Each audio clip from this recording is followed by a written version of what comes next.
Vamos nos assentar, nos acomodar. Sejam todos bem-vindos. O nosso clima hoje está aqui de balada, mas é um culto. Até um globo ali espelhado a gente tem, né? Mas é uma alegria nós podemos nos reunir em nome do Senhor. É uma alegria a gente poder celebrar a vida, na verdade. Um abraço grande para todos os papais, né, que estiveram ontem o seu dia de comemoração de família. É tão bom, né? Tão bom ser família, tão bom ter filhos, netos. O projeto de Deus, na verdade, é algo tão lindo. Vamos dar o máximo de nós para que esse projeto se perpetue, né? Segundo a vontade de Deus, ele é um projeto eterno. Então vamos nós cumprir a parte que nos cabe. Gostaria de convidá-los para nós abrirmos a palavra de Deus no Salmo 24.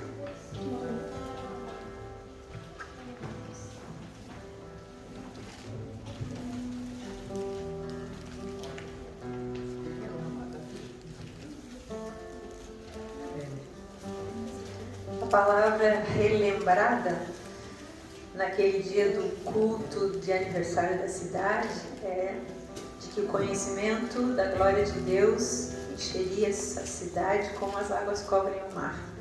Então hoje vamos iniciar esse nosso encontro celebrando o Rei da Glória, o Rei da Glória, Jesus Cristo. E é a glória dele que nós queremos ver manifesta nessa cidade, cobrindo as pessoas do conhecimento dele, como as águas cobrem o mar. Assim está escrito: do Senhor é a terra e tudo que nela existe, o mundo e os seus habitantes. Ele próprio fundou-a sobre os mares e firmou-a sobre os rios. Quem pode subir ao monte do Senhor? Quem pode ficar de pé no seu santo lugar? Aquele que tem as mãos limpas e o coração puro, e não se entrega à mentira, nem age com falsidade. Esse receberá do Senhor a bênção, e Deus, o seu Salvador, lhe fará justiça. Estes são aqueles que o buscam, que procuram a tua face, como Jacó, ó Deus. O Senhor é o Senhor da terra, de tudo que nela existe, do mundo e dos seus habitantes. Porque foi Ele que a fundou, Ele que a firmou, e Ele anseia que nós desejemos estar com Ele. E aqui diz: quem pode subir ao monte do Senhor para ficar próximo dEle, naquele lugar, junto com Ele, naquele lugar da sua habitação, naquele lugar da sua manifestação? Aquele que tem mãos limpas, ou seja, aquele que trabalha, aquele que age com sinceridade, aquele que tem coração puro e não se entrega nem à mentira e nem à falsidade. Esse receberá do Senhor a bênção, e Deus, o seu Salvador, lhe fará justiça. A segunda parte desse salmo diz assim: levantai, ó portas, os vossos frontões ou vossas cabeças, abram-se, ó antigos portais, para que entre o Rei da Glória. Quem é o Rei da Glória? É o Eterno, o poderoso e valente, o Deus forte, o bravo das guerras. Levantai, ó portas, os vossos frontões, abram-se, ó antigos portais, para que entre o Rei da Glória. Quem é o Rei da Glória? É o Senhor dos Exércitos, Ele é o Rei da Glória. Refletindo sobre esse texto, neste final de semana, numa outra versão diz assim: levantai, ó portas, as vossas cabeças, levantai-vos, ó portais eternos, para que entre o Rei da Glória. E durante muito tempo eu perguntei para o Senhor: por que levantai portas as vossas cabeças? Por que falar de portais eternos? E o Senhor trouxe algo ao meu coração que eu partilho com vocês. Cada um de nós aqui, que nasce como um ser humano, que nasceu como um ser humano, é uma porta para manifestar manifestação da glória de Deus. Porque nós, como seres humanos, somos feitos à imagem e semelhança de Deus e estamos aqui para manifestar a glória dele. Então nós somos o canal, mas somos esses portais eternos, porque desde a eternidade o Senhor nos escolheu. Lembra do que diz Efésios? Ele nos escolheu antes da fundação do mundo para que sejamos santos e irrepreensíveis, e Ele nos chamou em amor para sermos filhos. Então nós somos esses portais por onde o Rei da Glória vai se manifestar. Então que nesta noite nós reflitamos sobre isso e digamos para o Senhor: vem, Senhor Jesus, manifesta-te através de mim. Eu quero ter um coração puro, eu quero ter mãos limpas, eu quero estar em sinceridade diante de Ti, para ser um canal limpo, para que todos Te conheçam através da minha vida. Amém? Então, dedicamos essa noite toda para o nosso Senhor Jesus, Rei da Glória. Vamos louvá-lo. Vamos aqui, diz: levantai, ó portas, as vossas cabeças. Vamos levantar as nossas cabeças. Vamos olhar para o alto e vamos dizer: vem, Senhor Jesus. Vem, manifesta-te no nosso meio neste tempo, até que Ele volte. Não queremos que Ele volte hoje.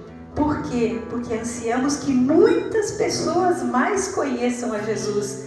Aqueles que amamos e que ainda não tiveram uma experiência com o Senhor, nós queremos que sejam resgatados. Então vamos nos levantar como portais do Senhor, como portais eternos, para que a glória de Deus se manifeste através das nossas vidas. Amém?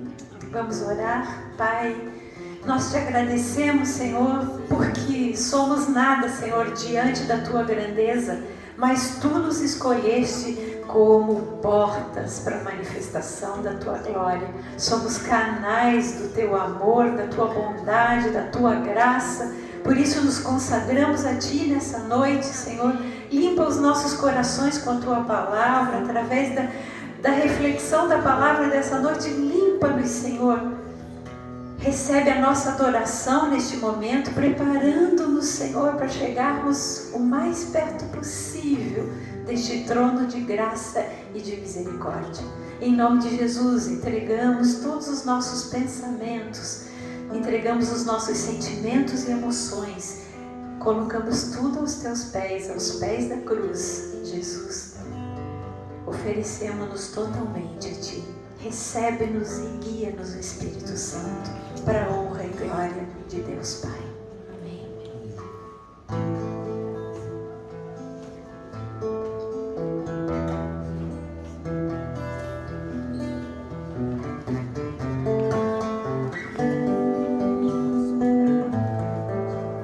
Declaremos o nome do nosso Senhor.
Salta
Jesus, Filho de Deus, nós te adoramos, Senhor. Nós te engrandecemos, porque lá na cruz, Senhor, tu nos libertaste de toda a escravidão, de todo o pecado. Obrigada pela obra feita e consumada na cruz. Nós somos livres para viver em adoração a Ti. Nós somos livres para nos prepararmos como uma noiva que aguarda o seu noivo para a festa das bodas, a festa do casamento. Nós somos livres, Senhor, para exaltar o Teu nome, para engrandecer o Teu nome. Obrigada por isso. Obrigada por essa liberdade que temos nessa cidade, Senhor, nesse estado, nessa nação. Obrigada, Senhor, por podermos aqui neste lugar ter as nossas Bíblias sobre a mesa, Senhor, ter a Tua palavra no nosso coração e nos nossos lábios. Obrigada por podermos Te louvar e Te engrandecer. Toma o Teu lugar, Senhor, neste momento aqui, Senhor, nos nossos corações, nas nossas mentes. Que o Espírito de Deus, o Espírito da verdade, nos guie a toda a verdade. E que caia por terra toda mentira, todo engano, toda artimanha de Satanás que se levanta para nos confundir, que se levanta para rodear-nos, querendo nos atingir. Nós te damos graças, Senhor, pelo exército de anjos que Tu colocaste ao nosso redor e que neste momento estão aqui neste lugar, Senhor, guardando as nossas vidas, para que expressemos de todo o nosso coração a nossa gratidão e o nosso amor por Ti. Muito obrigada, Senhor. Louvamos a Ti porque podemos Te adorar em família, como famílias. Obrigada por cada família que aqui está representada, Senhor. Obrigada por cada membro de família que está aqui, que cada um possa pensar neste momento na sua família, no momento em que chamamos as crianças e vamos abençoá-las para aprenderem mais de Ti, para aprenderem umas com as outras. Neste momento nós queremos concentrar os nossos pensamentos em todas aquelas pessoas que amamos e que não têm a oportunidade de estar aqui conosco. Senhor, obrigada por cada criança aqui. Nós Te louvamos, Senhor, Te agradecemos. Louvado sejas. Vem cá, Maite, vem aqui pertinho de mim. Isso, muito bem. Obrigada. Hoje nós temos a geração que cresceu aqui ouvindo a palavra e que hoje vai ensinar para os menores, vai partilhar o que eles têm aprendido, o que têm vivenciado. Nós somos muito gratos a Deus por cada um que está aqui, por cada um que se dispôs a se preparar para compartilhar com os menores. É assim, quando nós dividimos, quando nós partilhamos, é que o Senhor acrescenta mais nos nossos corações. Obrigada, Pai, por Tu nos usares, Senhor. Obrigada porque somos canais do Teu amor e da Tua graça. Obrigada, Senhor, porque podemos ensinar uns aos outros e já desde a tenra idade, Senhor, nós somos testemunhas do Teu amor. Nós abençoamos aqui os maiores que vão ensinar os menores. Abençoamos a Angelita, que vai estar na coordenação desse encontro dessa noite, e já Te agradecemos por tudo o que eles vão aprender juntos. Obrigada, Senhor, em nome de Jesus. Amém? Então, Deus abençoe vocês. Uma boa noite. Desculpa. É lindo de ver. É lindo de ver, não tem as professoras aí que acompanharam desde pequeno, né, Tânia? É muito bom.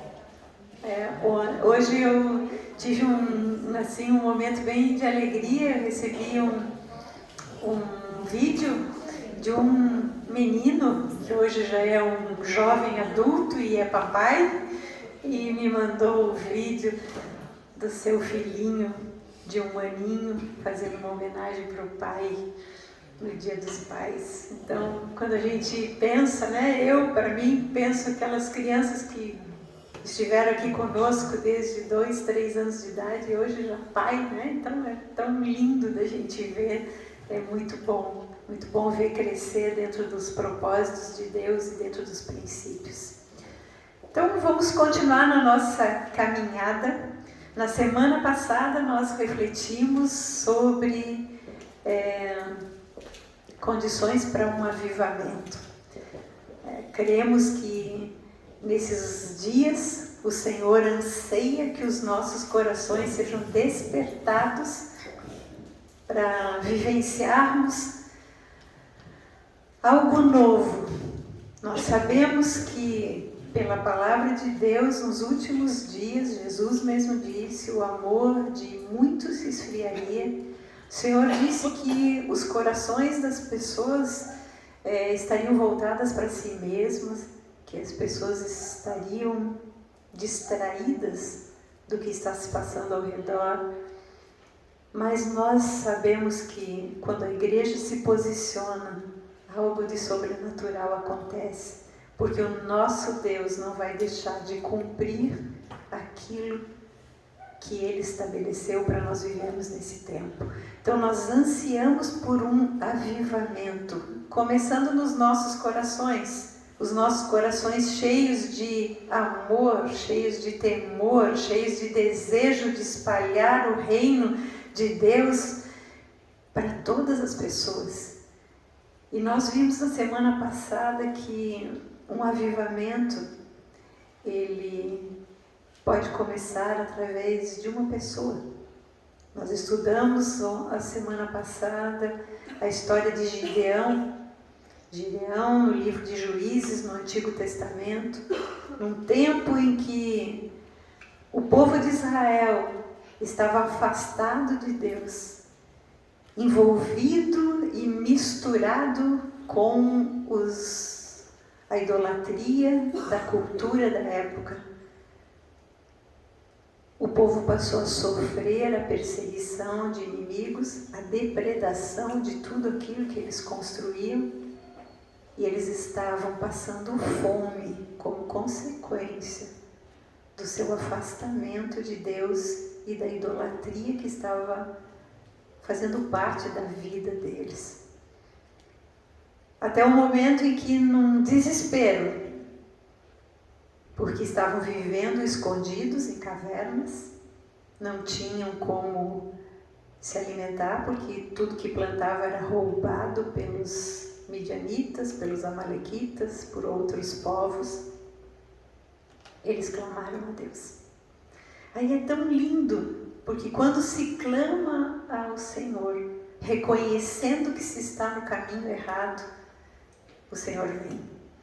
Ele está sempre pronto, Ele está sempre com os ouvidos abertos para ouvir o nosso clamor e vir em nosso socorro. E foi o que aconteceu naquela ocasião. O Senhor levantou no meio do povo ali, da tribo de Gideão, que era uma das 12 tribos de Israel. Ele levantou um profeta. E este profeta falou para aquele povo quem era o Deus deles, o que o Deus deles já havia feito por eles e mostrou aonde eles caíram. Então, é tão precioso a gente pensar que quando nós nos desviamos, Isaías diz, se nos desviamos para a esquerda, se nos desviamos para a direita, ouviremos uma voz dizendo, este é o caminho e andai por ele. Essa é uma promessa de Deus para o seu povo. E isto aconteceu lá com Gideão, com o povo da tribo de Manassés e as outras tribos ao redor. Deus levantou um profeta, a voz dele, para dizer quem ele era e para mostrar para eles onde eles tinham caído.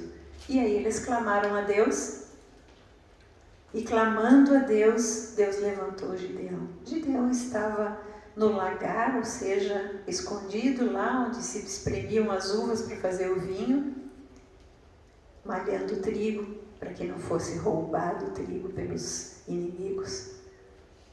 E o anjo do Senhor, uma figura de Jesus Cristo, no Antigo Testamento, aparece para Gideão e diz que vai usá-lo como libertador daquele povo. E Gideão diz, tá, quem sou eu? Como eu vou ser um libertador? Eu sou o menor da casa do meu pai, a minha família é a mais simples, a minha tribo de Manassés é a menor das tribos de Israel. Quem sou eu? E o anjo diz, eu irei contigo. Jesus estava ali se comprometendo de estar com ele nesse processo, porque ouviu o clamor do povo. É claro que o Senhor mostra que existem condições. Existe a nossa parte a ser feita. A parte de Deus é o derramar da sua misericórdia, mas a nossa parte nós temos que fazer. E Gideão teve que fazer a sua parte. Gideão era um homem de fé, ele era um homem ciente do que estava se passando com a sua família, com a sua tribo, com o seu povo. Ele se compadecia de todos diante das circunstâncias em que eles estavam vivendo. Ele se preocupava com o povo e ele desejava ajudar. Ele creu na palavra do anjo e ele então obedeceu. E a sua obediência influenciou os seus irmãos e os seus companheiros de tribo. O que ele teve que fazer? Destruir os ídolos. Porque o problema daquela tribo, daquelas tribos, era misturar-se com a cultura do povo da época. Misturar-se na idolatria. Eles faziam os altares para Baal, eles faziam os sacrifícios nos altares para Baal, eles faziam os postes ídolos com as imagens dos deuses. E Deus então mandou que Gideão destruísse tudo isso. E Gideão destruiu. Eu admiro, mais uma vez, Deus levanta um homem. Basta que um homem creia, basta que um homem se disponha, basta que uma pessoa esteja disposta a fazer aquilo que o Senhor está estabelecendo. E Gideão, então, o que ele faz? Ele destrói o altar feito para Baal, ele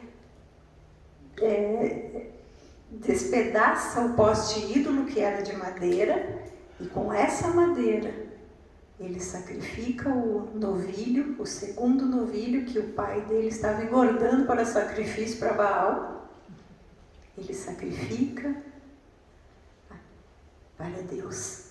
E a partir dali, ele constrói um altar para o Deus único e verdadeiro.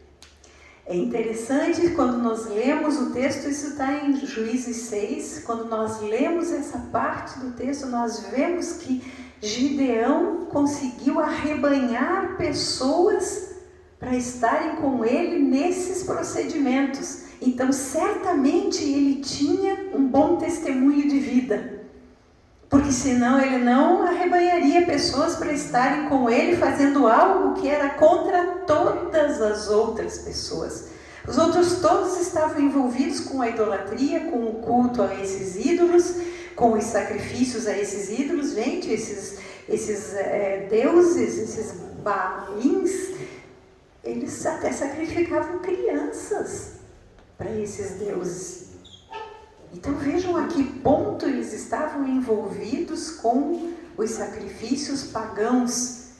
Mas Gideão consegue influenciar algumas pessoas ao seu redor que participam com ele dessa destruição dos ídolos. Eles fazem isso à noite, né, segundo o texto bíblico, para não despertar talvez uma revolta, mas na manhã, quando o povo se levanta e vê que lá no alto do monte não tem mais o altar de Baal, não tem mais o poste ídolo, não tem. Eles ficam, quem fez isso?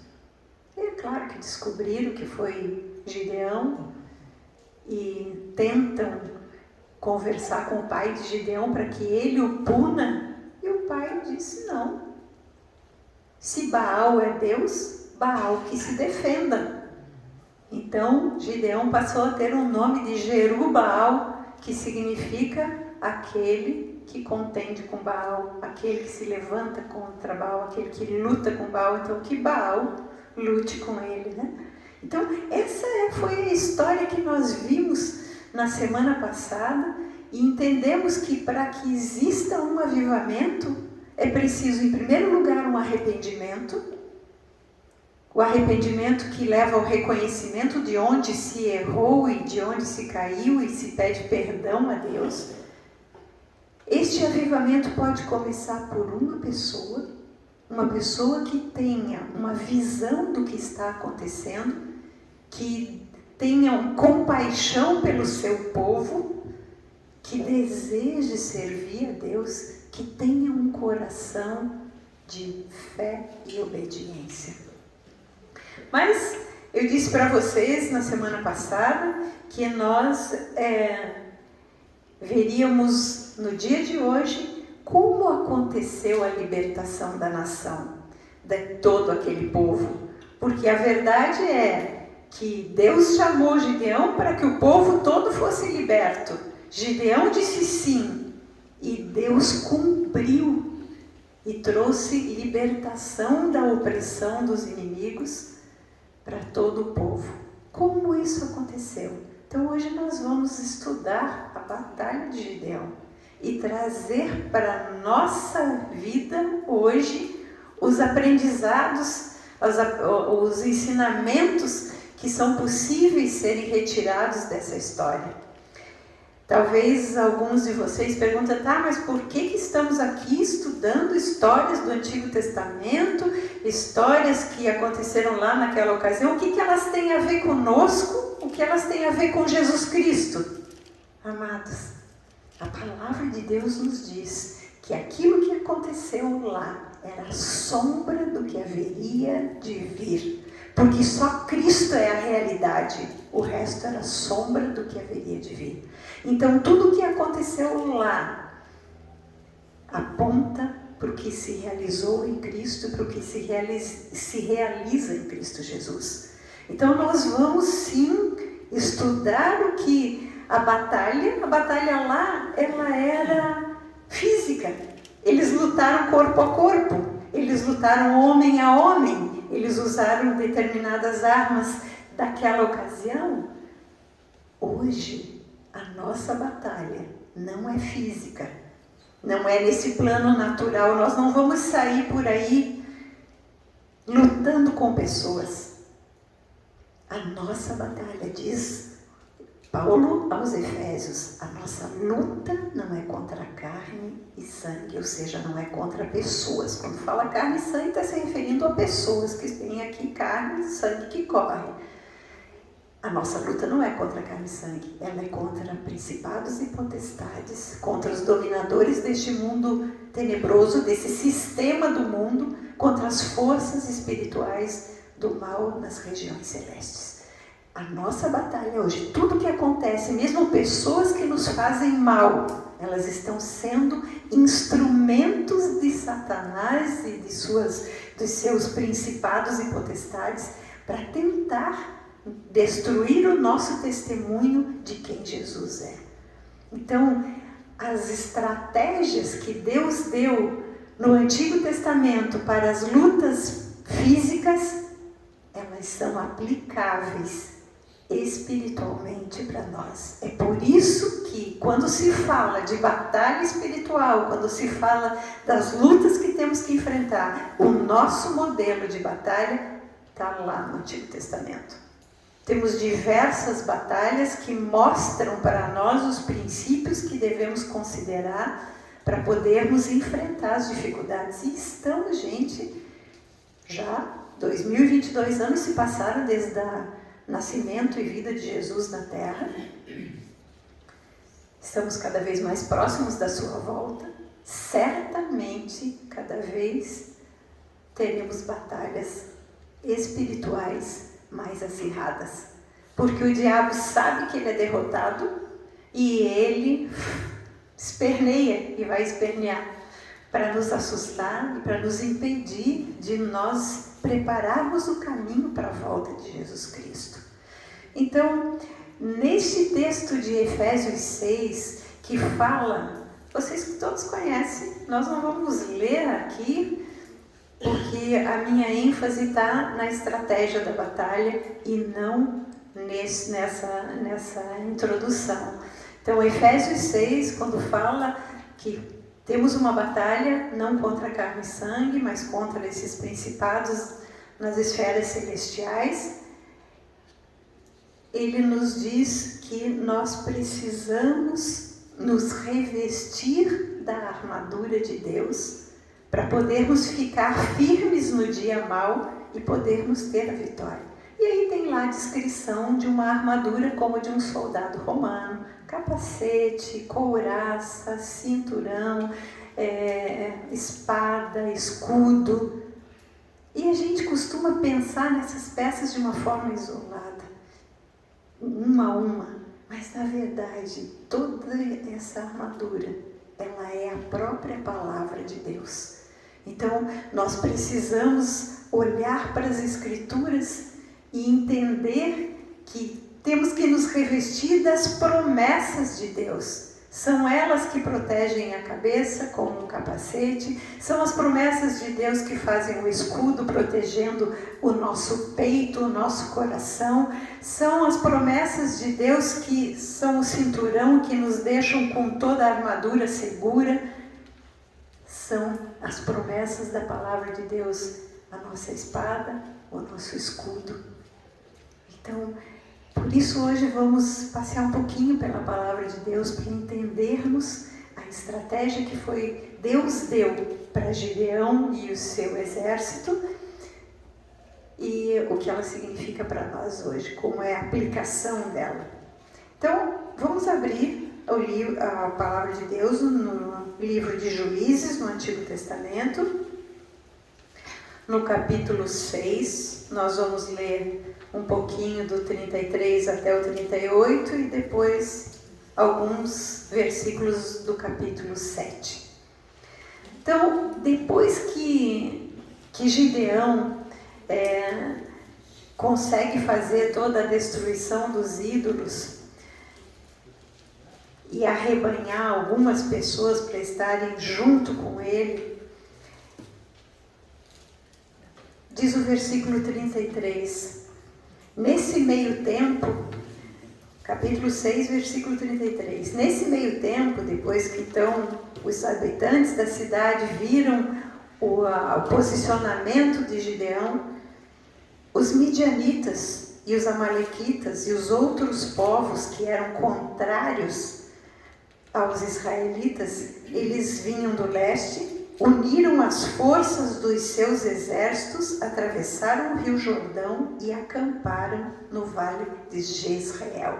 Então, o que aconteceu aqui, quando Gideão se posicionou, junto com mais alguns dos seus irmãos e familiares e do seu povo, a notícia corre rápido, não é verdade? Mesmo naquele tempo que não tinha internet, nem celular, nem nada disso.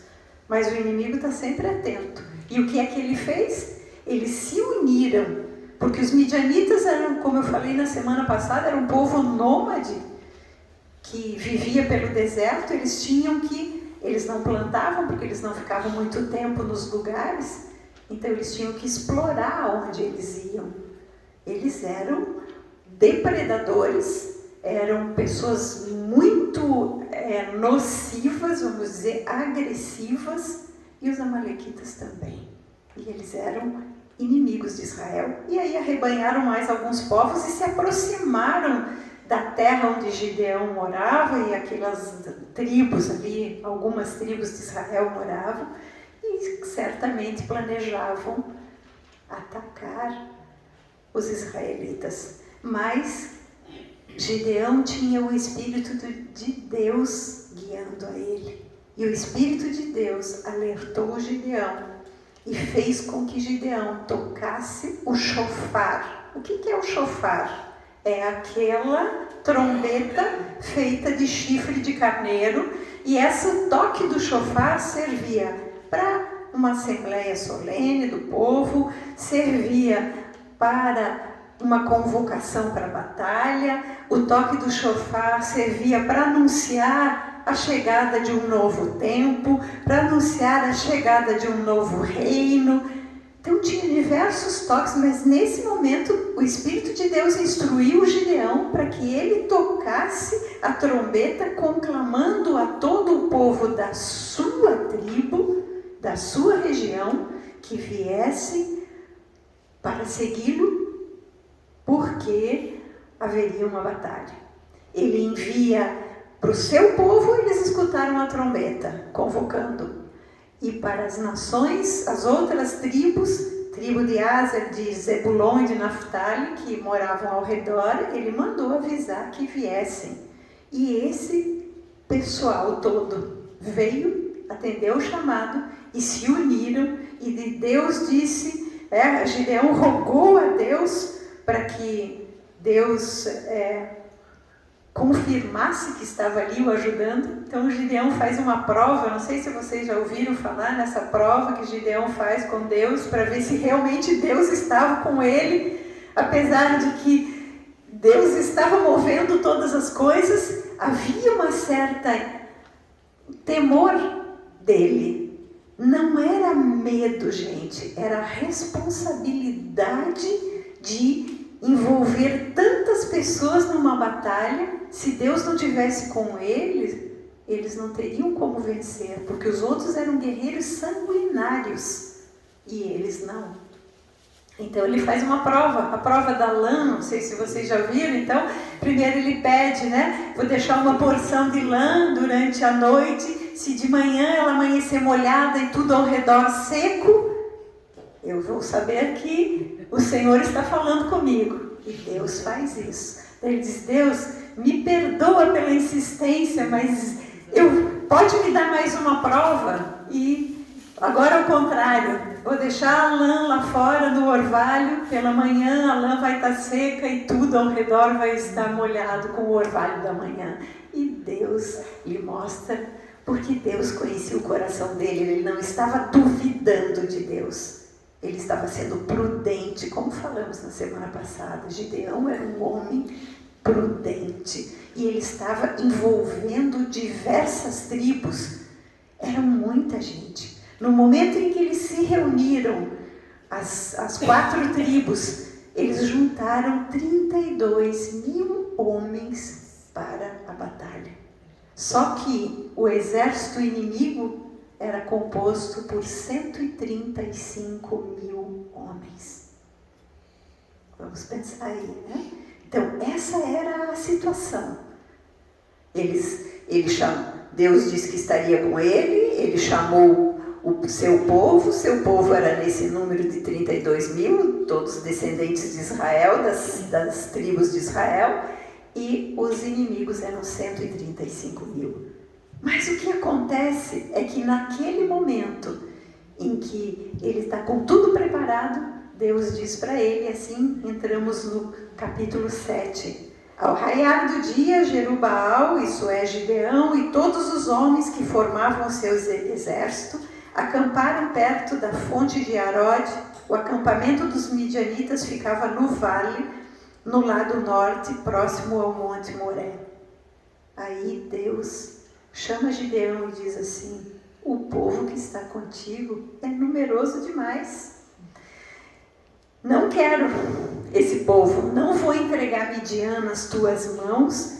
Por quê? Porque se eu entregar na mão de um exército de 35.000 homens, este exército vai achar que pela sua força conseguiu a vitória, que pelo seu braço, e a glória não vai ser dada a mim. Não vai haver manifestação da minha glória se esta for a batalha. E aí Deus diz para Gideão, despede os medrosos e os covardes. Gente, vocês sabem quantas mil pessoas saíram ali daquele exército? 20.000 guerreiros. Eram medrosos e eram covardes. Então Deus diz, manda eles para casa, manda que fiquem em casa, E vamos ver como vamos proceder. Mas aí o que mais acontece? Sobraram 10 mil, né? Sobraram 10 mil, né? Porque eram 22 mil que foram embora, né? Sobraram 10 mil. E Deus diz para Gideão: ainda é muita gente. Ainda é um número muito grande de pessoas, os 10 mil que sobraram. Então agora você vai fazer uma prova com esses 10 mil. Você vai mandá-los beber água e você vai observar como eles bebem água. Aqueles que beberem água na concha da mão, lambendo a água como faz um cão, você põe de lado. E aqueles que chegarem na beirada do rio, se ajoelharem e levarem a boca até a água corrente, você separa. E ali, gente, que levaram a mão à boca em forma de concha, lambendo a água, foram 300 guerreiros. E os outros 9.700 se ajoelharam na beirada do rio. Parece engraçado esse critério de Deus, né? Mas vamos entender. O que significa beber a água com a mão em concha como um cachorro? Vocês já viram como um cachorro bebe água? Ele dobra as pernas? Não. Ele lambe. Não é assim que ele faz.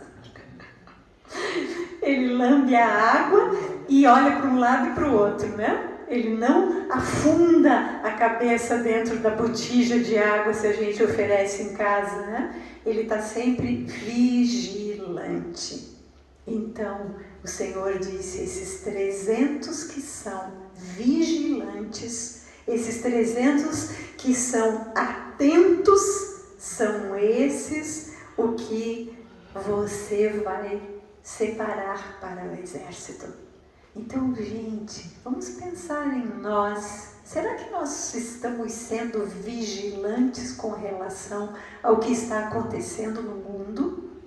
Será que nós estamos atentos ao que está acontecendo ao nosso redor para fazermos a nossa parte dentro do projeto de Deus? Ou nós estamos como aqueles 9.700 de joelho, com a cabeça na água, em total vulnerabilidade? Pensem vocês parar numa beirada do rio, ajoelhar e botar a cabeça lá quase dentro da água.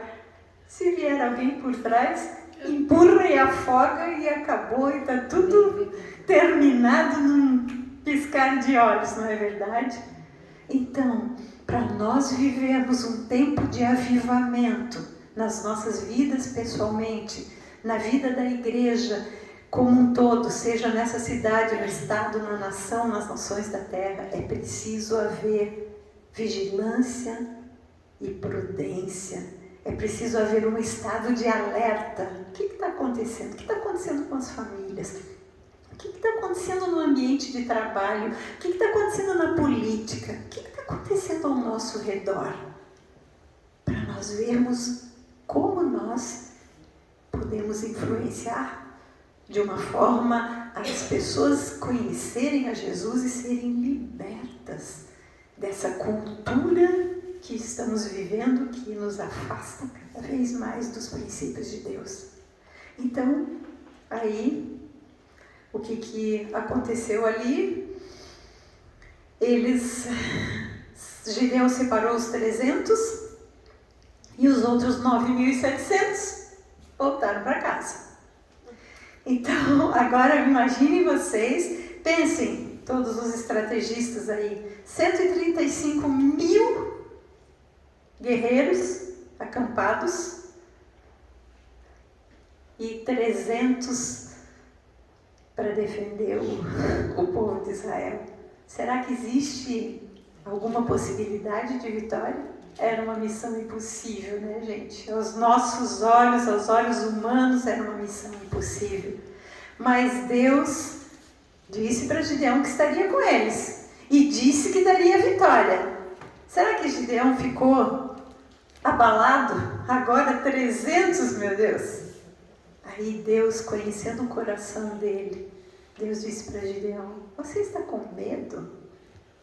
Se você está com medo, desce lá no acampamento dos midianistas, desce lá, vai lá perto, que eu vou te dar a vitória. Mas vai lá, leva o teu servo de testemunha. E aí o que acontece? Gideão então vai, pega o seu servo e ele vai e desce ao acampamento à noite. Ou seja, fazendo uso da escuridão para não ser visto, né? Para não ser percebido. E aí então o texto bíblico nos diz que, vamos ler do versículo, no capítulo 7, do versículo 9.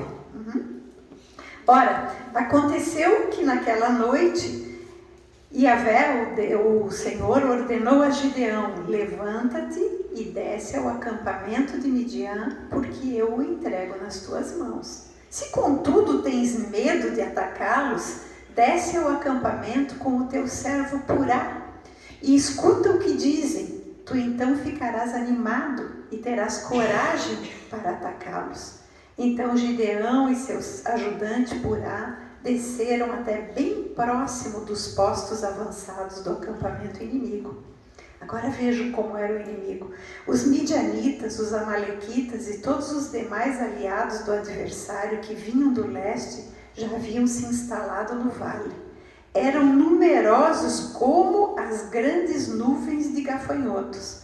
Assim como não se pode contar a areia da praia, também não se podia enumerar a quantidade dos camelos que eles ali reuniram. Imagine, gente, que exército! Gideão se aproximou no exato momento em que um homem contava o sonho que tivera a um companheiro, dizendo: eu sonhei que um pão de cevada rolou para dentro do nosso acampamento. Veio e bateu com tamanha força numa tenda. Ela caiu, virou ao avesso e ficou estendida sobre a terra. Seu amigo prontamente lhe esclareceu: este sonho não pode ter outro significado senão a espada de Gideão, filho de Joás, o israelita. Isto quer dizer que Deus entregou os midianitas e todo o acampamento nas mãos dele. Gente, é tão interessante a palavra de Deus, ela é uma palavra de detalhes. Aqui fala que no sonho ele viu um pão de cevada. Eu já falei aqui, mas lembro vocês que pão de cevada era o pão dos pobres. Só os pobres comiam cevada, porque aqueles que podiam plantar trigo eram os mais abastados e eles comiam pão de trigo. Agora o pão de cevada era o pão das pessoas simples. Então ele viu a tribo simples de Gideão, né? Aquele povo bem até esfomeado, né? Como estava a tribo dele.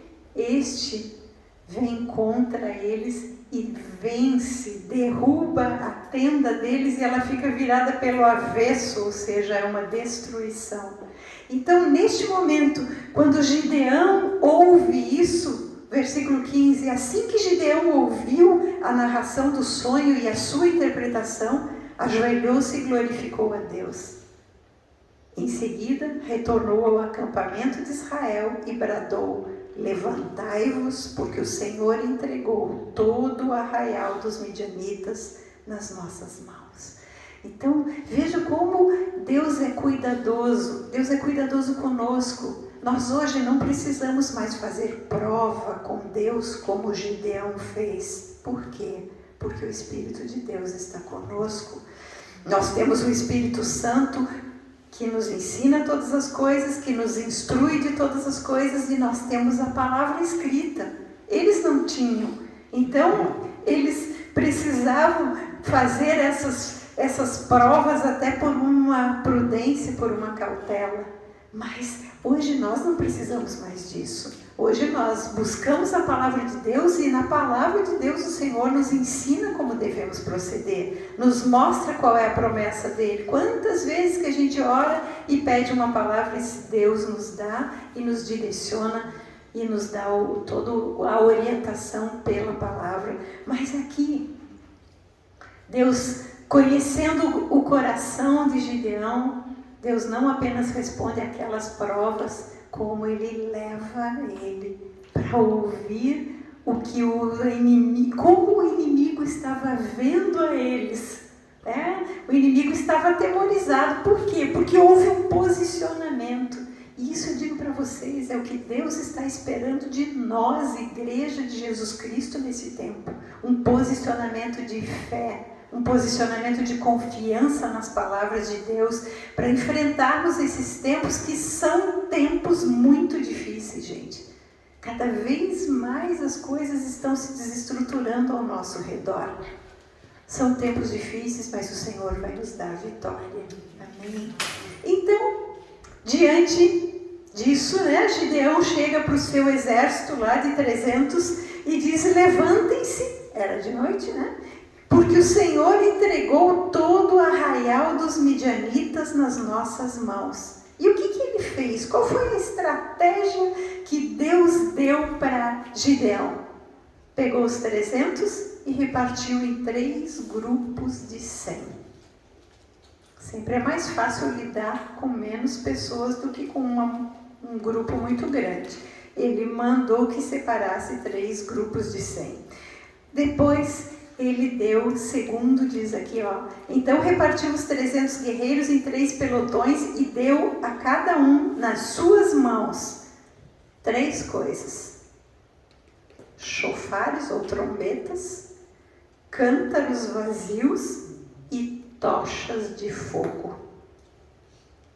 O que será que eles iam fazer com esse tipo de arma? Trombeta ou chofar, cântaros ou jarros de barro e tochas de fogo. Parece que Deus é engraçado, nas suas estratégias. E aqui vocês vão entender aonde nós ligamos com os ensinamentos de Jesus Cristo. Depois disso, guardem aí os 3 instrumentos. Depois Gideão diz no versículo 17: e ele ordenou, então Gideão ordenou aos 300, aos 3 pelotões de 100: fazei o que vocês me virdes fazer, e eis que quando eu estiver chegando à fronteira do acampamento, o que eu fizer, fazei-o vós exatamente do mesmo modo. Interessante, Deus levantou um líder que era um malhador de trigo lá no lagar, e o colocou como chefe de um exército, lhe deu umas armas muito esquisitas e mandou que este líder chamasse a atenção daquelas pessoas que olhassem para ele. O que eu fizer. É muito incrível como Deus faz as coisas. Ele não age sem que ele levante uma pessoa. Não existe nas batalhas com Jesus, nas batalhas de Deus, não existe um exército ou um grupo de pessoas que vai agir sem uma liderança. E uma liderança que possa dizer: olhe para mim e faça o que eu estou fazendo. Assim Deus opera. Nesses tempos que estamos vivendo, que são tempos finais, onde vamos nos deparar com falsos mestres, com falsos profetas, com falsos pastores, um critério é este para nós avaliarmos. Esta pessoa diz: olhe para mim e faça como eu faço? Ou essa pessoa diz: não olhe para mim.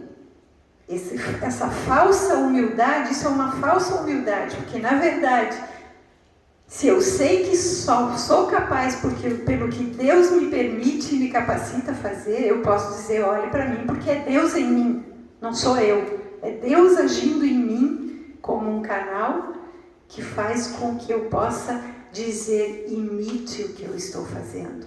Mas é muito incrível isso. Gideão diz: olhe para mim. E aí vem a ordem do que eles deveriam fazer. Versículo 18. O que Gideão ia fazer? Tocarei o chofar, ou seja, a trombeta, eu e todos os que estão comigo. Então vós também fareis soar os chofares, as trombetas ao redor do acampamento e bradareis por Deus ou por Yahvé e por Gideão. Então o que eles tinham que fazer? Em primeiro lugar, tocar a trombeta. Depois disso, Gideão, com os seus guerreiros, chegaram ao acampamento. Já era depois da meia-noite, ou seja, no meio das trevas, na escuridão. As sentinelas já tinham trocado o turno e imediatamente o que eles fizeram? Gideão tocou o chofar, ele e os seus 100. E aí, quando eles tocaram, o outro pelotão de 100 fez a mesma coisa, o outro pelotão de 100 fez a mesma coisa. Os midianitas estavam dormindo, gente, era meia-noite. Eles foram acordados com aquele som de trombetas que toca aqui, toca ali, toca lá, porque eles estavam distribuídos, eles não estavam todos juntos. Eles tocaram, segundo um estudioso que eu li, eles não tocaram todos ao mesmo tempo, porque eles tiveram que escutar o Gideão com os seus 100 tocar, para daí eles começarem a tocar. Então foi um efeito de toque, de trombeta, de som, que foi se prolongando. Então daí aqueles 100 tocaram, daí já começou outro, e assim foi, e aquele som foi contínuo, sem que ninguém se desgastasse, porque não eram todos tocando o tempo todo. Tocou um pelotão, tocou o segundo pelotão, tocou o terceiro, daí começou a volta novamente. Depois disso, o que é que eles fizeram? Empunhando as tochas com a mão esquerda e os chofares com a mão direita. O que eles fizeram? Eles quebraram os vasos, os jarros de barro. Veja, os vasos tinham que estar vazios para que dentro pudesse ser colocada a tocha de fogo. Como que eles quebraram o vaso? Batendo no chão, gente, não tinha outro jeito. Então dizem os estudiosos bíblicos que naquele momento tocaram as trombetas, acabaram de tocar a trombeta, tinham que bater com o vaso no chão. Diz que esse despedaçar do vaso soou como trote de cavalo, porque começou um grupo, depois outro grupo, depois outro grupo, e assim quebraram-se os vasos. Então era como um trotar de cavalos, que escutaram os adversários, os inimigos. E quando eles olharam para aquele barulho, o que eles viram? Fogo. E havia dentro da cultura, da crendice daqueles povos midianitas e amalequitas, algo que eles criam, que quando o Deus deles se manifestava, ele se manifestava com fogo. Então, naquele momento que eles ouviram o som da trombeta, ouviram aquele barulho como trotar de cavalos, e aí viram o fogo, estamos sendo castigados pelos nossos deuses. E então, o que aconteceu? Eles ficaram assustados, surpresos, foram surpreendidos na noite, correram em fuga. Aqui está escrito que eles correram em fuga. Vamos ver no versículo 21. 22.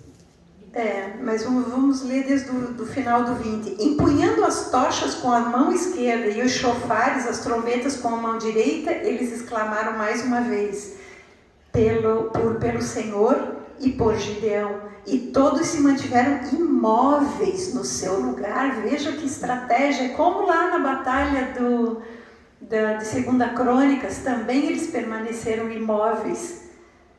Aqui eles permanecem imóveis, cada um no seu lugar, ao redor do acampamento. e o arraial do inimigo se agitou de tal forma que puseram-se desesperadamente em fuga. Enquanto os 300 homens soavam os chofares, o Senhor fez com que todo o acampamento inimigo, cada um voltasse a espada contra o seu próprio companheiro.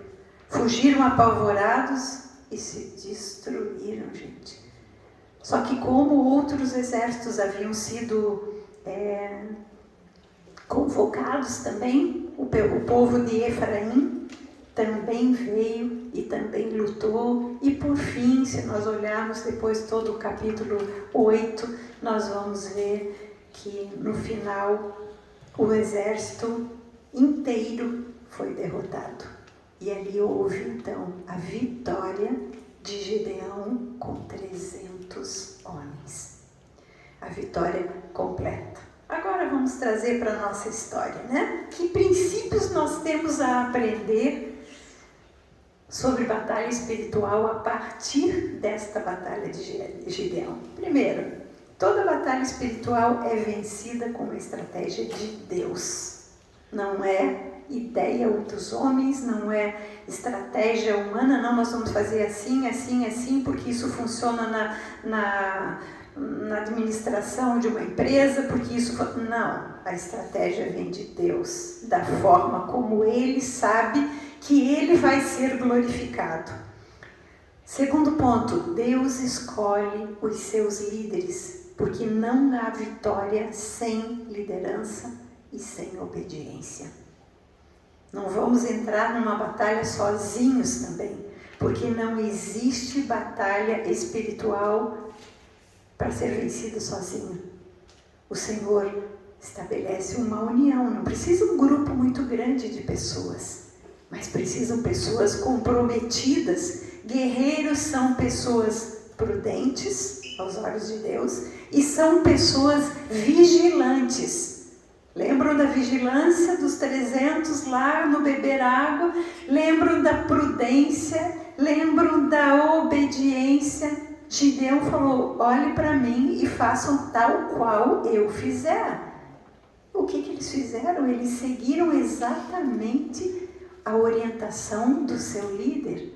Então, gente, Deus não é um Deus de confusão.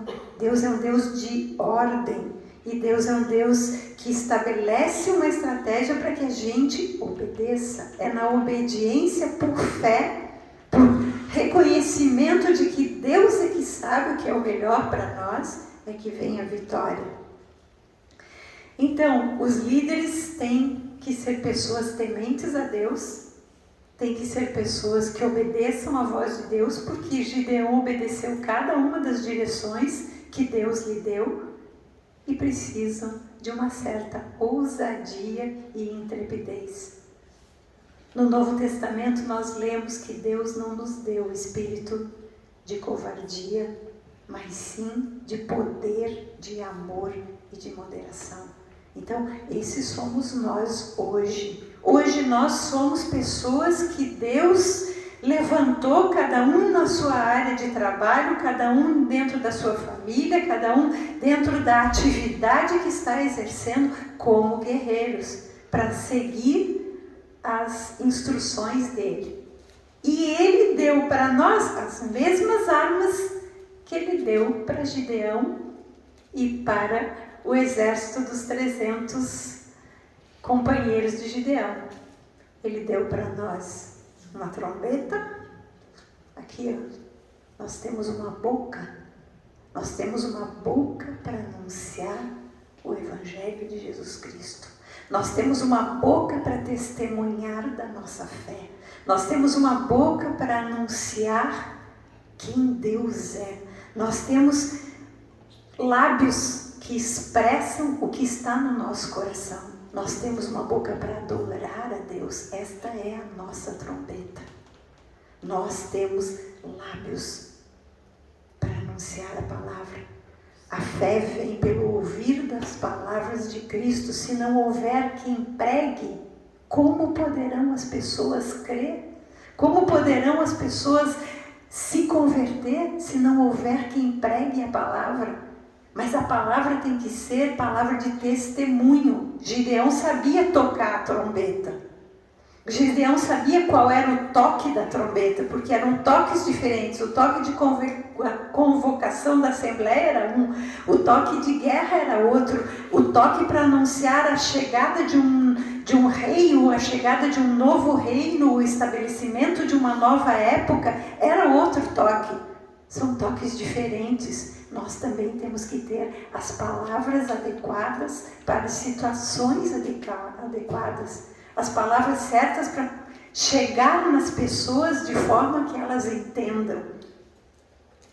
Então, é interessante que cada guerreiro tinha as suas armas. Todos eles receberam uma trombeta, todos eles receberam um jarro, todos eles tinham uma tocha de fogo. Não é verdade? Por quê? Porque existe uma responsabilidade pessoal.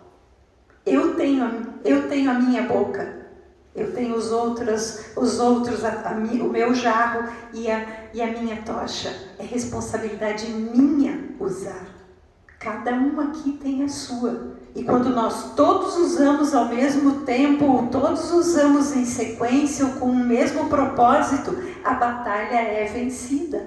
A batalha da incredulidade hoje, a batalha do desprezo pelas coisas de Deus, a batalha da mornidão, a batalha da indiferença, a batalha do torcer a palavra de Deus, tudo isso é vencido, sim, quando cada um de nós exerce o seu papel. Há uma responsabilidade pessoal nossa em cada batalha, assim como uma responsabilidade coletiva. Porque nós vimos que eles eram 100 e eram 300 e eles trabalharam em unidade e em cooperação. Então nós temos que trabalhar também como igreja, como corpo de Cristo, cada um dentro das suas habilidades, mas usando as mesmas armas. Primeiro, o falar, que é a trombeta, seja para adorar, seja para pregar, seja para testemunhar, seja para aconselhar, seja para advertir, seja para ensinar. Tudo nós usamos a nossa boca, não é? É a nossa trombeta. E o jarro, gente? O que é o jarro? O que é o jarro que precisa ser primeiro esvaziado e depois quebrado? O jarro é feito de barro. O que na nossa vida é feito de barro? Nós mesmos. Então, o jarro é a nossa vida humana. Nós somos vasos de barro. Lembra daquela canção que todo mundo conhece, que é baseada em Jeremias 18? Eu quero ser, Senhor amado, como um vaso nas mãos do oleiro, quebra minha vida e faz-a de novo. Eu quero ser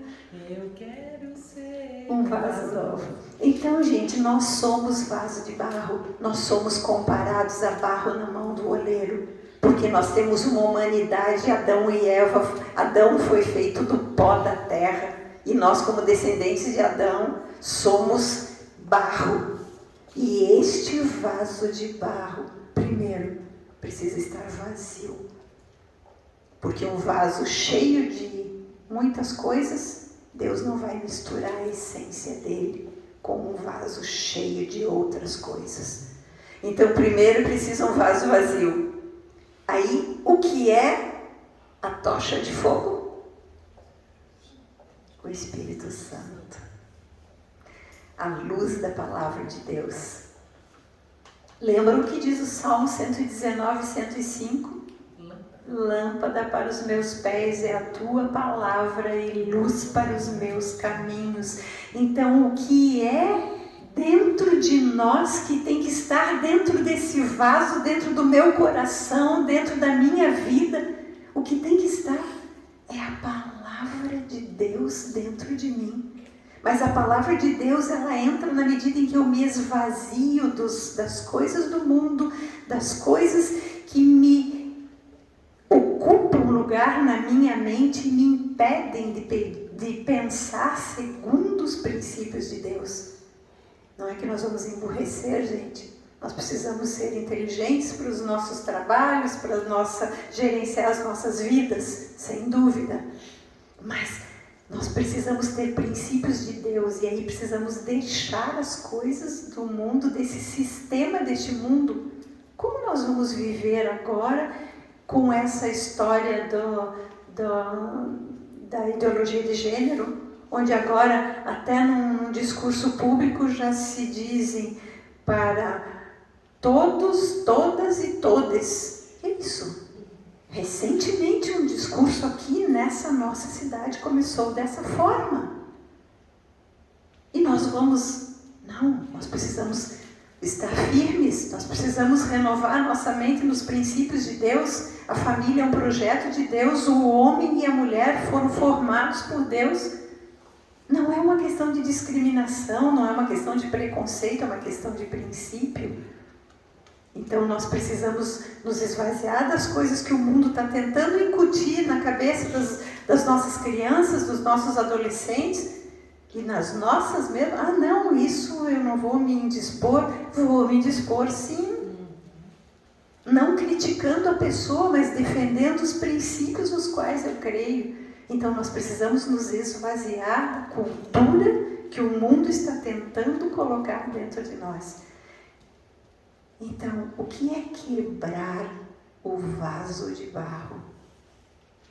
Negar-se a si mesmo. O que Jesus disse? Aquele que quer ser meu discípulo, a si mesmo se negue, tome a sua cruz e me siga.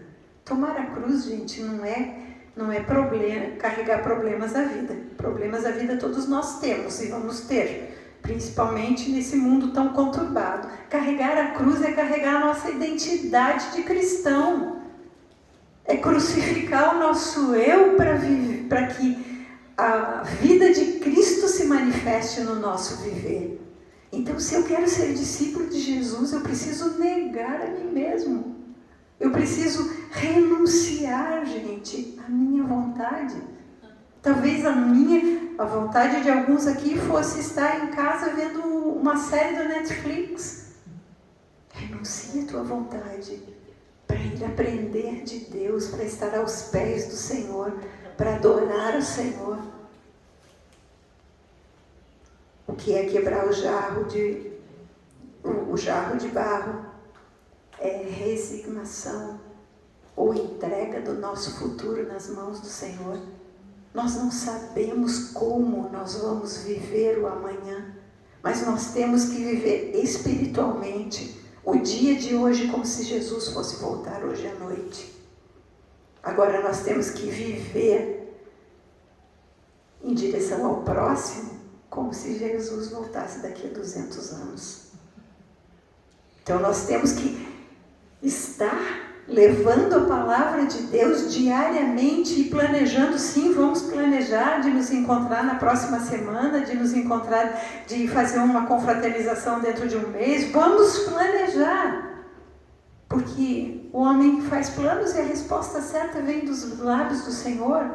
Agora, com relação à nossa fé, a como está o nosso coração, a como está a nossa consciência, com relação à santidade, nós temos que hoje estar prontos, porque se hoje o Senhor voltar, eu não quero ficar, e nem Ele quer que a gente fique, porque Ele nos escolheu. Então, resignação com relação ao futuro. O futuro está na mão de Deus. O profeta Jeremias diz que o Senhor tem para nós um futuro e uma esperança. Então eu creio que Ele tem um futuro e uma esperança, mesmo que tudo ao meu redor esteja desmoronando. Outro ponto do quebrar o jarro é a abstinência daquilo que me leva ao pecado. O que me leva ao pecado? A minha rebeldia, o meu egoísmo, a minha vaidade, a minha murmuração, o pensar só em mim, o não me importar com nada ao meu redor, a não ser com as minhas coisas, com o meu trabalho, com o meu projeto. Nós precisamos repensar tudo isso, porque isso nos leva ao pecado, de não amar a Deus e de não amar ao próximo, que foram os 2 únicos mandamentos que o Senhor deixou para nós. Então, quebrar o jarro é uma renúncia a nós mesmos. Vamos abrir a palavra de Deus. Primeiro, em 2 Coríntios 4, 7.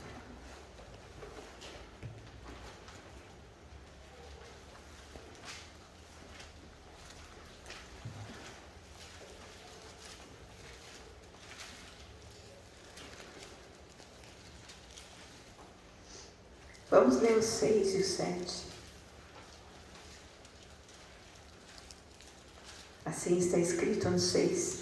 Porquanto foi Deus quem ordenou das trevas resplandeça a luz, pois Ele mesmo resplandeceu em nossos corações para a iluminação do conhecimento da glória de Deus na face de Cristo.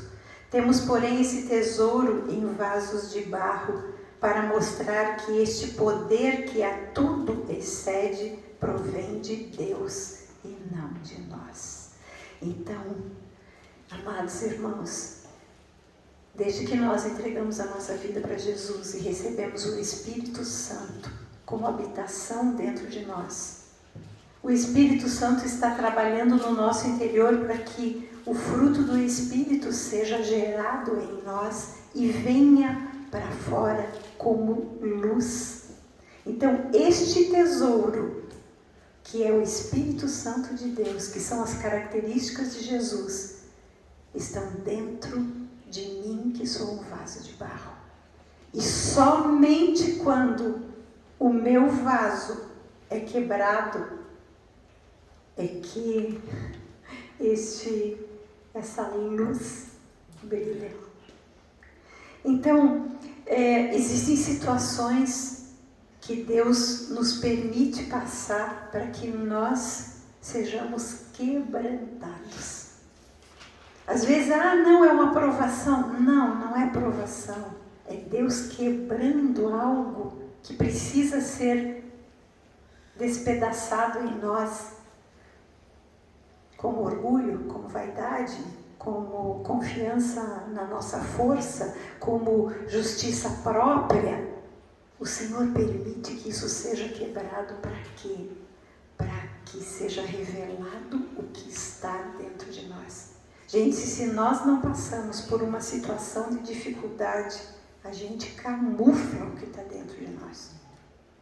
Agora, quando nós passamos por uma situação de dificuldade, aí se revela o quanto de Jesus Cristo está dentro de nós. A nossa reação vai ser a demonstração do que está dentro de nós. O Valmir ainda partilhou essa semana passada que ele esteve num culto com o pastor Luiz Hermínio do Mevan de Itajaí, e o pastor Luiz Hermínio disse o seguinte, que Jesus Cristo na cruz, lembram que ele levou uma espada no lado e saiu de dentro dele o quê? Água e sangue. Água que nos limpa, né? A água da palavra saiu de dentro dele. E o sangue que nos purifica do pecado. O que é que sai de dentro de nós quando nós somos feridos por alguém? Foi isso que o pastor Luiz Hermínio fez, essa pergunta que ele fez. O que sai de dentro de nós? Se sair palavra de murmuração, palavra de agressividade, palavra de condenação, de julgamento, o que tem dentro de nós? Não tem características de Jesus Cristo. Então, amados, os vasos de barro precisam estar vazios, que somos nós, para que dentro de nós tenha a palavra de Deus, para que dentro de nós seja desenvolvido o fruto do Espírito, que é o Espírito Santo, que é o Espírito do Filho que foi enviado a nós, para que quando nós formos quebrados, porque Deus permite, o que sai de dentro de nós reflita Jesus. E aqui entra um texto de Mateus 5, que eu tenho certeza que vocês conhecem, Quando Jesus, lá no Sermão do Monte, Jesus diz, Mateus 5, 14 ao 16, vós sois a luz do mundo. Uma cidade edificada sobre um monte não pode ser escondida. Igualmente não se acende uma candeia para colocá-la debaixo do velador. Ao contrário, coloca-se no velador e assim ela ilumina a todos os que estão na casa. Assim deixai a vossa luz resplandecer diante dos homens, para que vejam as vossas boas obras e glorifiquem o vosso Pai que está nos céus. Gente, lá na Batalha de Gideão, quando o jarro foi quebrado, a tocha apareceu, ela iluminou o caminho dos israelitas, tornou claro, tornou visível, a luz resplandeceu nas trevas, eles viram o inimigo fugindo, e o inimigo fugiu, porque diante da luz de Jesus, o inimigo não pode permanecer. E aqui entra aquele texto de Hebreus 4, 12 e 13, quando ele fala que a palavra de Deus é viva e eficaz, é mais cortante que uma espada de 2 gumes, ela discerne pensamentos e propósitos do coração, ela separa juntas e medulas, e não há criatura que não seja manifesta diante da palavra de Deus. Então, quando a palavra de Deus está dentro de nós, seja o que for que acontecer, se nós deixamos o nosso vaso se quebrar, para que ela venha para fora, tudo se esclarece, tudo se torna claro, não há nada escondido para Deus, e Deus não quer que fique escondido para nós. Amém, gente? Eu vou falar, deixa eu ver, dá tempo. Eu vou falar uma coisa para vocês, uma experiência que aconteceu comigo, só para tornar mais prático isso para nós. Naquele culto do dia 4, lá de agosto, quando eu fui convidada para levar uma palavra para abençoar as famílias de Brusque, gente, as minhas pernas tremeram, porque era estar diante de um grupo de pessoas desconhecidas para mim, pessoas que talvez não aprovassem o fato de eu, como mulher, estar num púlpito, porque existem vertentes das igrejas evangélicas que não aceitam pastorado feminino, que não aceitam mulher pregando. Então, eu tinha que enfrentar isso, eu tinha que falar em 10 minutos uma mensagem que impactasse. Então eu fiquei muito aflita, gente. Eu confesso para vocês que eu fiquei muito aflita. E na quarta-feira à tarde, estando lá diante de Deus, eu tinha preparado, claro, a palavra. Deus tinha me mostrado o que era para falar. Eu estava ali escrevendo, estudando, gravando para ver os minutos, porque eu era a primeira a falar. Se eu avançasse nos minutos, eu roubaria o tempo dos outros, ou então estenderia o tempo, né? Então, atrapalharia as outras pessoas. Então, eu estava ali naquela... Aí, de repente, Deus disse, eu estou correndo risco de confiar em você. E não você de ir lá se apresentar na frente dessas pessoas. Porque eu, o Todo-Poderoso, estou colocando num vaso de barro a minha mensagem. Então, se você falhar, sou eu que assumo a responsabilidade, porque eu te escolhi.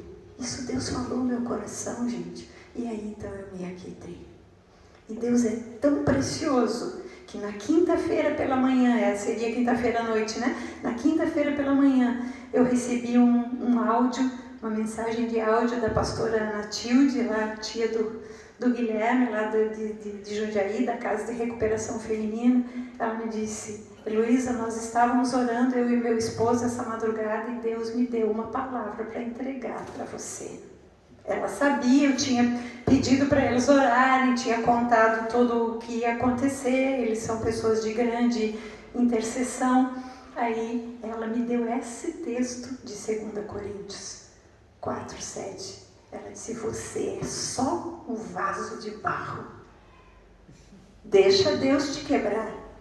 para que o poder dele seja conhecido. Então, quando ela me falou isso, era o que eu tinha vivenciado com o Senhor na quarta-feira, e o Senhor é tão bom que assim como ele fez Gideão escutar o sonho, ele mandou uma palavra para mim. Então aí, quando eu fui para lá, eu não tinha mais preocupação nenhuma. Eu disse, Deus, tu assumiste o risco de me escolher e de me dar essa incumbência. Então, vai ser o que o Senhor tem. Aí é deixar o vaso ser quebrado. Porque senão, normalmente a gente pensa, poxa, será que eu vou saber falar? Será que as minhas palavras, as minhas, o meu jeito, o meu, isso tudo tinha que ir para o lixo, para que se manifestasse o que Deus queria que fosse.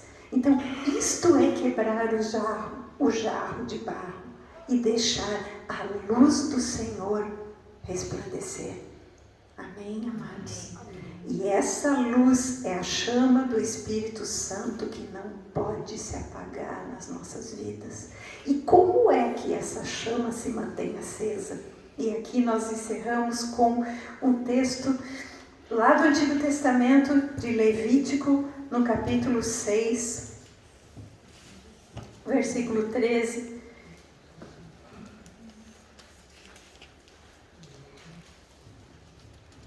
Versículo 12, 13. O sacerdote, estabelecido por Deus, deveria manter a chama do altar de Deus acesa. Quem acendeu a chama foi o próprio Deus. Não eram os sacerdotes que acendiam a chama.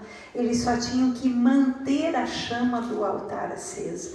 E aqui está escrito, o fogo, pois, sempre arderá sobre o altar, não se apagará. O sacerdote levará lenha para ele a cada manhã, e sobre ele porá em ordem o holocausto e queimará o holocausto. E o fogo arderá continuamente sobre o altar, jamais deverá ser apagado.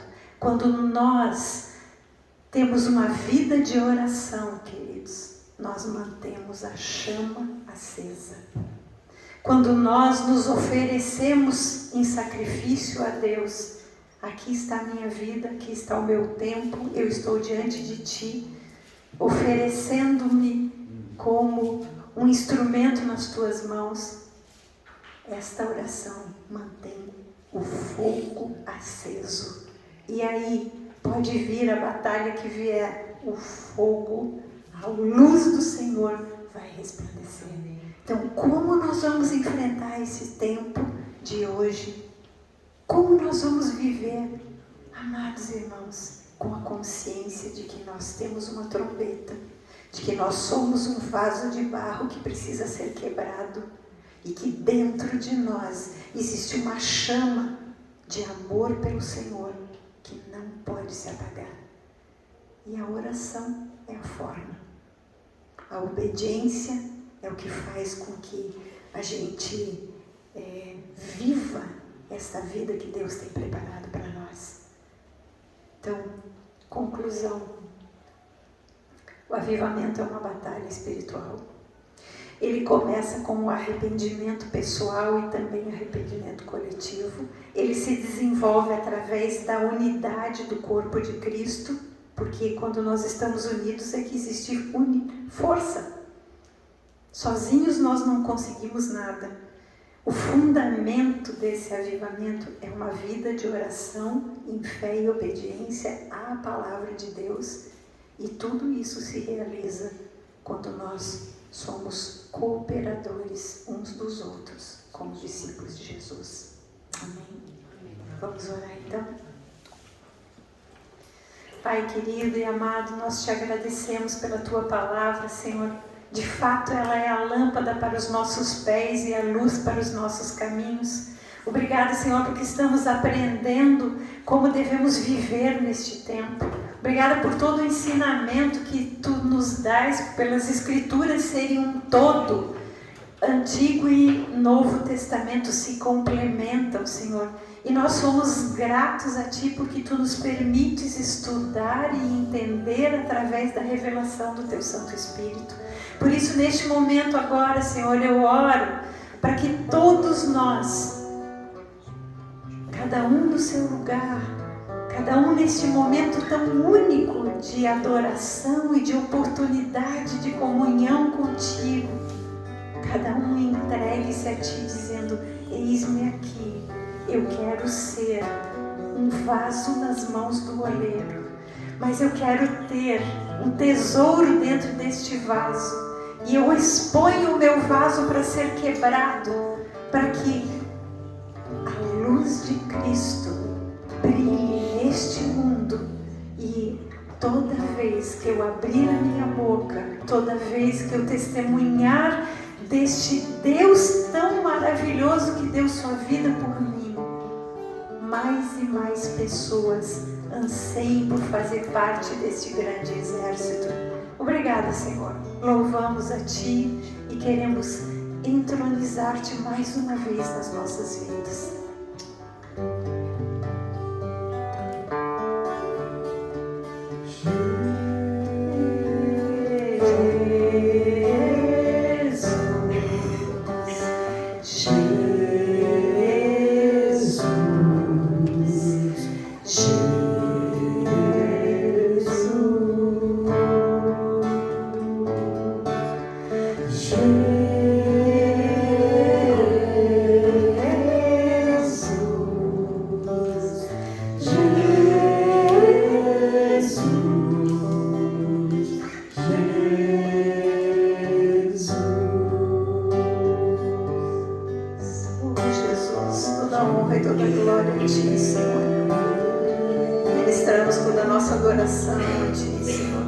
Te agradecemos, Senhor, porque se não fosse por Ti, não seríamos vasos nas Tuas mãos. Tu queres nos tornar, apesar de vasos de barro, em vasos de honra, onde a Tua vida brilha através de nós e alcança mais e mais pessoas. É assim que preparamos o caminho para a Tua volta, Senhor. Oh, Senhor Jesus, recebe o nosso coração nessa noite, Senhor. Recebe as nossas vidas, Senhor, os nossos pensamentos, os nossos sentimentos. Depositamos tudo aos Teus pés, Senhor, e dizemos sim para Ti. Queremos ser cada vez mais quebrantados, queremos cada vez mais ser trabalhados pelo Teu Santo Espírito, Senhor.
Contemplar, Senhor, todos os Teus passos, porque queremos seguir os Teus passos como Teus discípulos, Senhor. Sabemos que Tu já venceste todas as batalhas, Senhor, no nosso lugar. Sabemos, Senhor, que a Tua obra já foi consumada lá na cruz. Sabemos de tudo isso, Senhor, e dizemos sim para Ti. Nós queremos andar contigo. Em nome de Jesus, ó Pai, nós Te agradecemos. Te agradecemos por nos dares essa oportunidade, Senhor, de sermos filhos, de sermos escolhidos.